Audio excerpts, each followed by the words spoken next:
and welcome to the table. I'm your host, Teen Wolf, and today we are going to be diving into part 2 of the traditional feud going on in Kamigawa Neon Dynasty. Now, as I covered in my last video, we were talking about artifacts, the modern day traditions of Kamigawa. Now, as you probably have suspected, this video is going to be talking about the past of Kamigawa, Enchantments. Now, this enchantment deck is a little bit different than the other decks I've previewed before. One, it's green, red, and white, so it's a 3-color deck, which means it is going to be a lot harder to play. However, this deck is a lot more aggro than any other deck I've ever built before. Like, I've talked about how many 1 and 2 drops there are in my artifact and enchantment deck, but this deck just takes aggro to a whole other level. Now, this deck also has auras, enchantment auras, which are basically enchantment's version of equipment for artifacts. Except, enchantments put themselves onto something just automatically. You pay the cost of the card and it goes on to something, so you don't have to pay like an equip cost or whatever. Yay!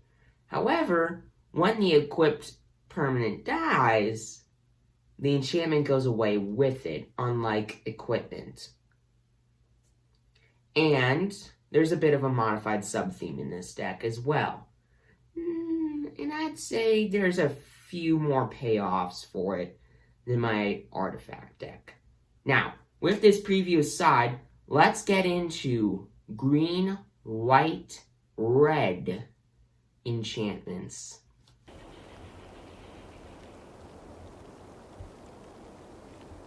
Alright, so I'm going to be covering the modified stuff and then just the regular enchantments. Now, first I'm going to cover the stuff that modifies stuff or is modified themselves. Now, first off, there's Kumano Faces Kakazan, and I have 2 copies of it in the deck, and for a single red mana, it's an enchantment saga. Now, I've never covered what a saga is before. Basically, it's a unique type of enchantment that gives you some kind of an effect on each turn. So, the turn you play it, it goes to the first chapter. It does its effect. Then, after you draw your card, on your next turn, it goes to the second chapter, it does its effect. And the same thing happens for the third chapter, and then the saga goes away. Except, in Kamigawa Neon Dynasty, the third chapter of each saga flips into a creature. And they all have summoning sickness. So, what Kumano Faces Kakazan does is for a single red mana, on the first chapter it says, Kumano Faces Kakazan deals 1 damage to each opponent and each planeswalker they control. And, second chapter, the next time you would cast a creature spell this turn, it enters the battlefield with an additional +1/+1 counter on it. And then, the third chapter, it flips into Etching of Kumano. And it's a 2/2 with haste that is an enchantment human shaman. And if a creature dealt damage by a source you controlled would die, exile it instead. So basically what that means is anytime a creature would deal enough damage to another creature to kill it, or you would play a card like Kami's Flare to deal enough damage to something to kill it, it would be exiled. That's pretty scary. Now, moving on to the next card, Generous Visitor. 3 copies of it, by the way, and it's 1 green mana for a 1/1 spirit. And it says, whenever you cast an enchantment spell, put a +1/+1 counter on target creature you control. And I have tons of enchantments in this deck, by the way. So, this card combos really well with a lot of stuff. And let's cover what the first card that combos with it is. Kami of Transience. And it's 1 and a green, and by the way, I have 4 copies of it in the deck. So, 1 and a green for a 2/2 spirit with trample. And it says, whenever you cast an enchantment spell. Put a +1/+1 counter on Kami of Transience. And that's not it. At the beginning of each end step, if an enchantment was put into your graveyard from the battlefield this turn, you may return Kami of Transience from your graveyard to your hand. So, any enchantment goes into your graveyard and this card's in it, you can put it back into your hand, you can play it, and it does all the stupid combo-y junk again. This card is super scary. It's just like, I'm just going to play so many enchantments, and it just so happens I have this creature with trample that keeps getting bigger, and that I can bring back. What?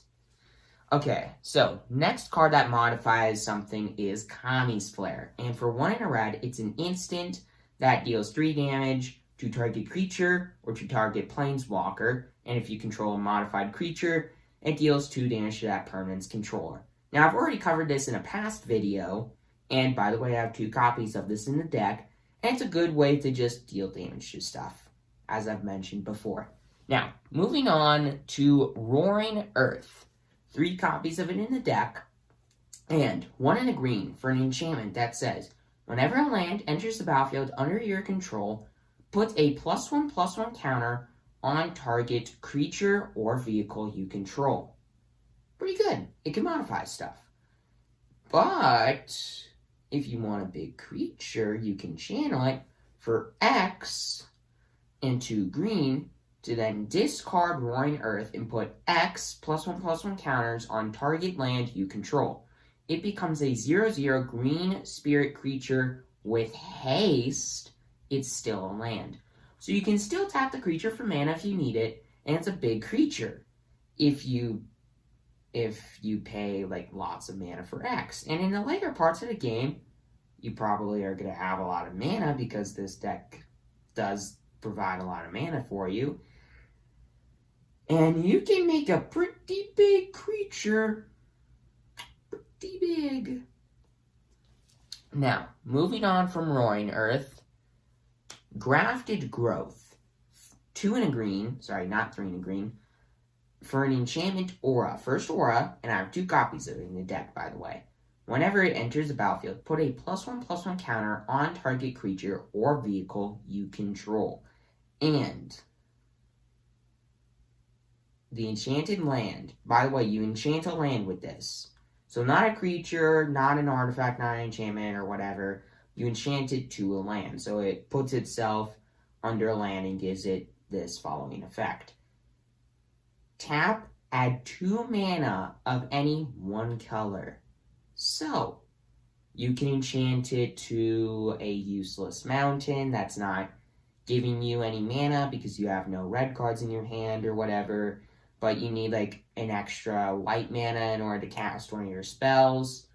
Well, you can play this, and then you can add that mana, and if you ever need any more of a certain kind of mana, pretty good. Some pretty good ramp. Now, the last payoff for modified stuff in this deck is Invigorating Hotspring. 1, a red and a green for an enchantment that says, this card enters the battlefield with 4 +1/+1 counters on it. It's not a creature, but you may remove a +1/+1 counter from Invigorating Hotspring and put a +1/+1 counter on another creature you control. And you can only activate this once per turn and only during your turn. Pretty good, but there's more. Modified creatures you control have haste. So any creature that you put a +1/+1 counter on with this, any creature that just, any kind of counter, any enchanted creature with one of my auras has haste. That's awesome. And I have 3 copies of this in the deck. So, can give your stuff more power and toughness, and can give certain creatures haste. Pretty sweet. Now, moving on to just regular good old enchantments. Thane of Shigeki, and I have 3 copies of this in the deck. And it's 1 green mana for a 1/1 Death Touch enchantment Snake Ninja. So, it's an enchantment creature. So, can give you payoffs for stuff. It's a 1/1, so it's a good chump blocker. And it has Death Touch. And it has 1 green mana. Pretty good. This card's pretty sweet. It's cheap, and it can give you a lot of value for basically nothing. So, yeah. Now, next card is Azusa's Many Journeys. Now,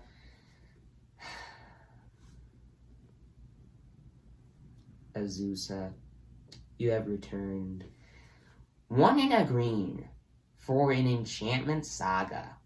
And I have 2 copies of this in the deck. First chapter. You may play an additional land this turn. Good ramp. Second chapter. You gain 3 life. Gains you some life. Very good. Third chapter.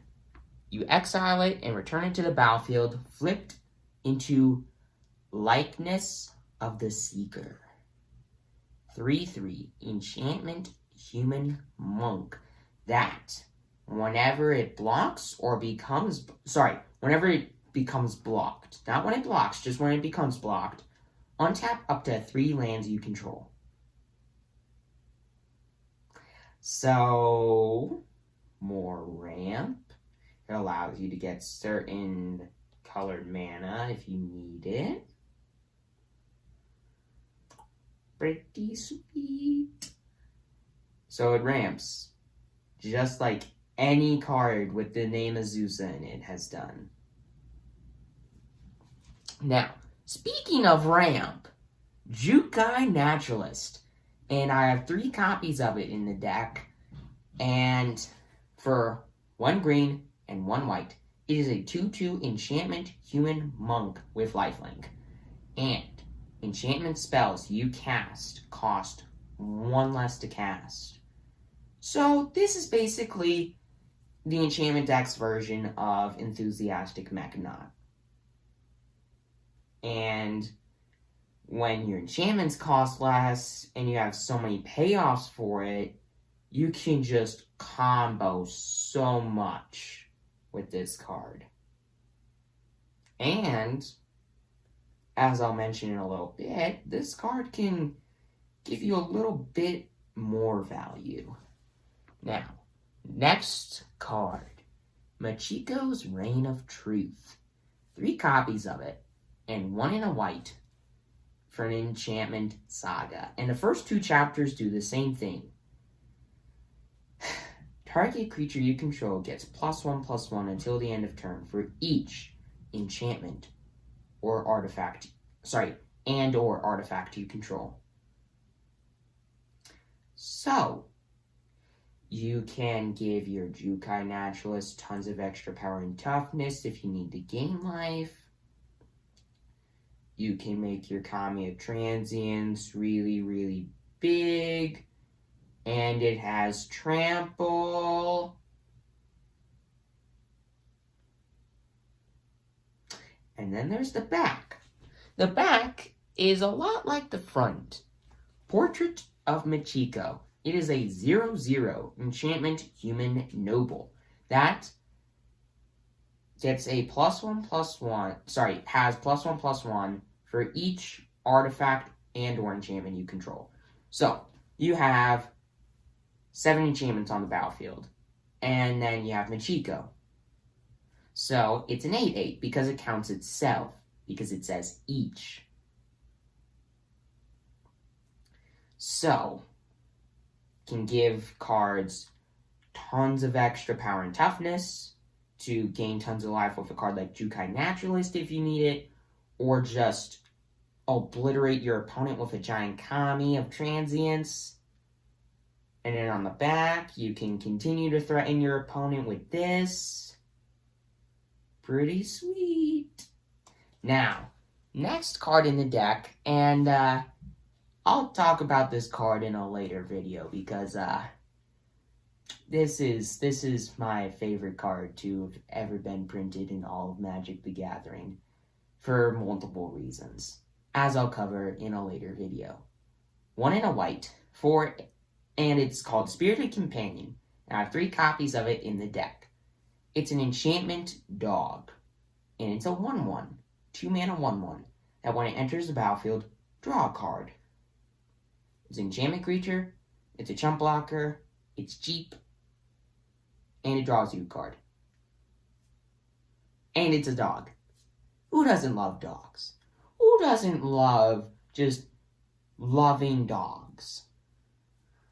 Now, moving on to the next card, Fable of the Mirror Breaker. Kiki Jiki, my old friend, I wish that you were reprinted. I'll talk about why I love Kiki Jiki in a later video. 2 copies of this, 2 in a red, for an enchantment saga. You're probably starting to notice a pattern. Create a 2/2 red goblin shaman token that, when it attacks, create a treasure token. It ramps. And that ramp allows you to get mana of any color. And it's a 2/2. It's a goblin. Who doesn't love goblins? And that's just the first chapter. Second chapter. You may discard up to 2 cards. If you do, draw that many cards. So you discard 1 useless land, and you draw a card. You discard 2 cards that are useless, you draw 2 cards. Pretty good, just giving you a little extra card advantage. And then the back. This is probably as close as Wizards of the Coast is going to get to reprinting Kiki Jiki. So, Reflection of Kiki Jiki. It's a 2/2 enchantment goblin shaman. That says pay 1 and tap it. And by the way, it doesn't have haste, so you have to wait until your next turn in order to activate this. Sucks, but it's worth it.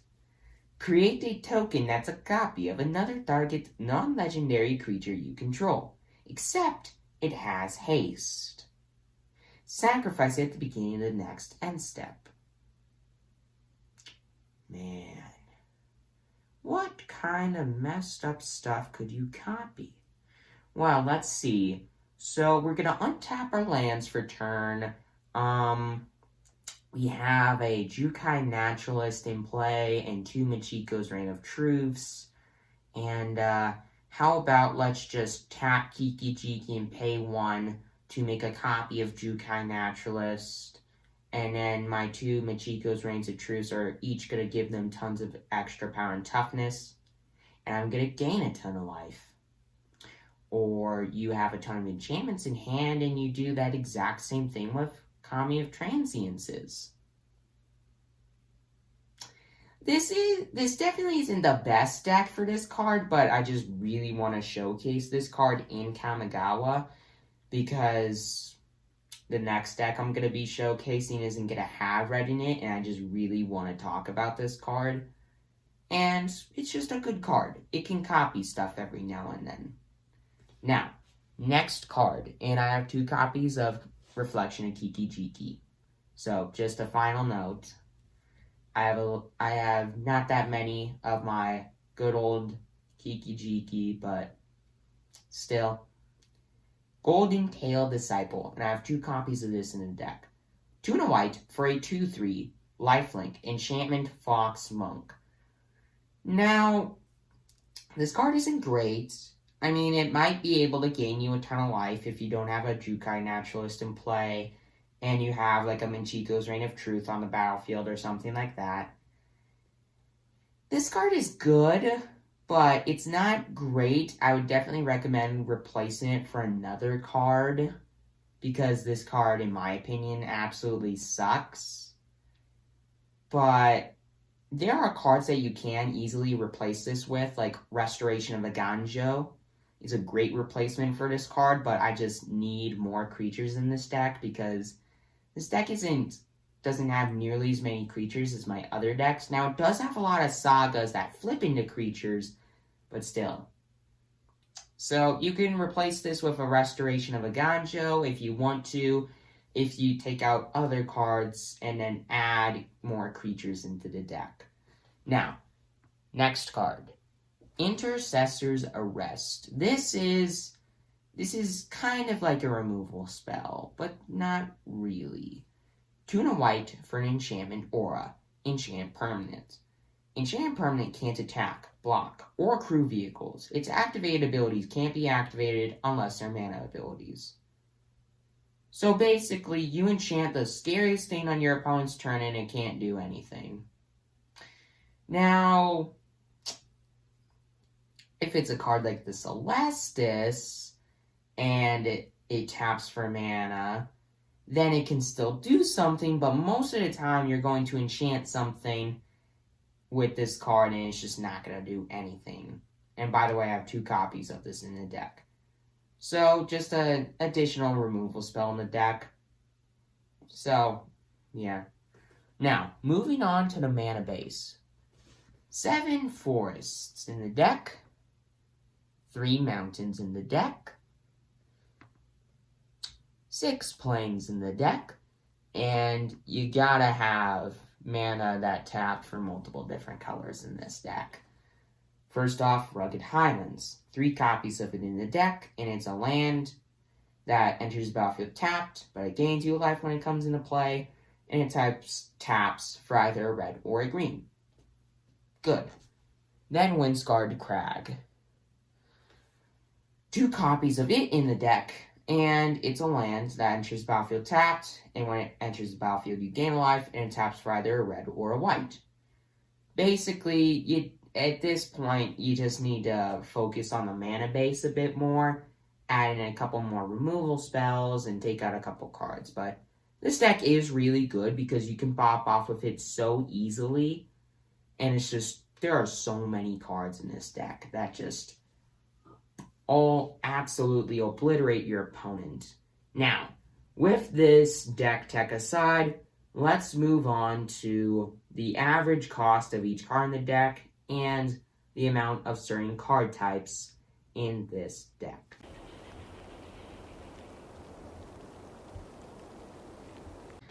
So, I do like this deck, but as I've mentioned before, there aren't that many creatures in the deck. There's only 18. I mean, that is still a good number of creatures, but I don't know. It's just, this deck is really fast, but it isn't always that fast. I don't know. I really like this deck. And I think any of you that are wanting to build a deck like this will too. It's just, you need to focus on the mana base a lot and make sure that the creature count is high enough to where you can stay in the game. Now, I'm going to mention a ton of cards that you are definitely going to want to replace. And I'm going to recommend a ton of cards that you're going to want to put in. And now, the average cost of each card in the deck is only 2.08. So once again, I'm going to round it down to 2. Which is a little higher than my Ninja deck, and the only reason that is because there are a decent amount of 3-drops in the deck, but as you've probably noticed, I only have 1, 2, and 3-drops in the deck, and I have a lot of 2-drops, and I have a decent amount of 1-drops as well. So this deck is really aggro, and the deck is really fast. But I would definitely recommend taking out a couple cards just to make it a little bit better. Now, to move on to the price of this Enchanting Hotspring.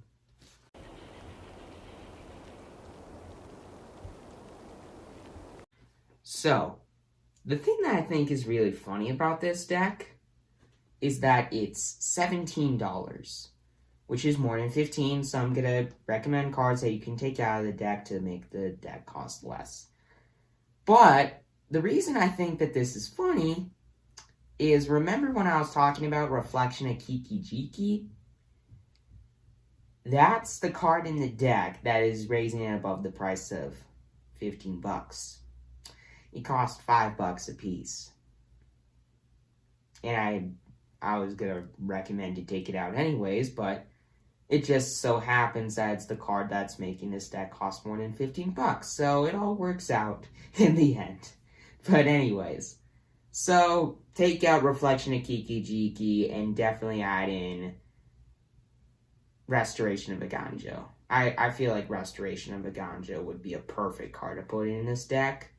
And I would definitely, and I know that this isn't gonna lower the price of the deck that much, but I would definitely take out Golden Tail Disciple as well and replace it with another creature that just goes really well with this deck. Like, I don't know. Let's see. So there are a lot of cards in this deck that are really good in this deck.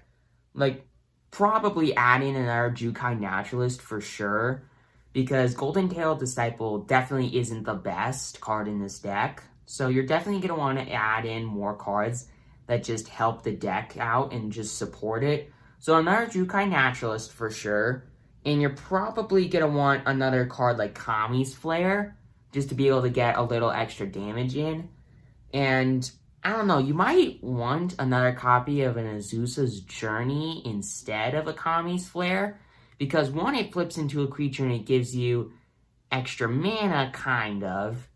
So basically, I would definitely take out the Kiki-Jikis, and I would definitely take out the Golden Tail Disciples. And I know that Golden Tail Disciple isn't that much, but once you take that out and replace it with a Jukai Naturalist and either an Azusa's Many Journeys or a Kami's Flare to get a little extra damage in, then I feel like the deck will be quite a bit better.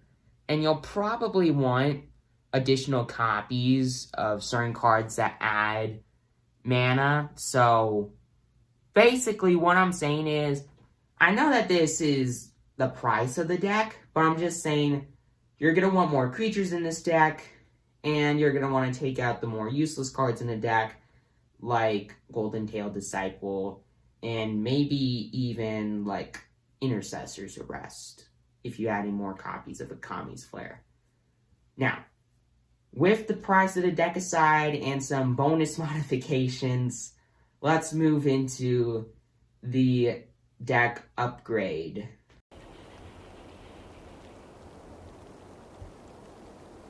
So, as I've mentioned, you're going to want more creatures in this deck. You're going to want more power in this deck, and you're going to want to be more focused on just aggroing your opponent out. And there are definitely quite a few cards in this deck that are kind of making sure that that can't happen. So, I'm just going to tell you this right now. I do not respect the deck, but I will recommend that you put a couple of these cards in the deck. So, if you've been playing a lot of MTG Standard lately, you probably know that the Runes deck is really popular. And I know that many of you out there don't like it, and I know that I don't like it, but I am going to recommend to put in the Runes in this deck, and they are good. For as annoying as the deck is, it is really strong. Now, to make it not really a Runes deck, maybe put in that artifacts that, like, you can exile a rune from your library, and then all creatures get, like, trample or lifelink or haste, depending on which rune you exile, to not make it exactly a rune deck. So, basically at this point, I'm just saying, take out all the cards that you think are useless and replace them with cards like the Runes and that artifact like the Helm of Runes, or I can't remember exactly what it's called. But I'm saying that basically make this deck more aggro, and the Runes like adding in a couple runes will probably do something like that. And you're also going to want to focus on the mana base. So, Overgrown Pathway, printed in Midnight Hunt, is a green and white land that enters the battlefield tapped unless you control 2 or more other lands, and it taps for either a green or a white. And then the green-red land printed in Midnight Hunt, Rockfall Vale, is another really good card that you can add as well. That taps for either a red or a green and enters the battlefield tapped unless you control 2 or more other lands.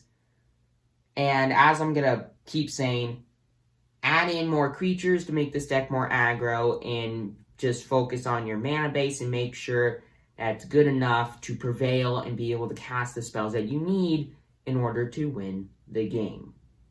Now, with the deck upgrades aside, let's move on to the summary of the deck. What I think of this deck.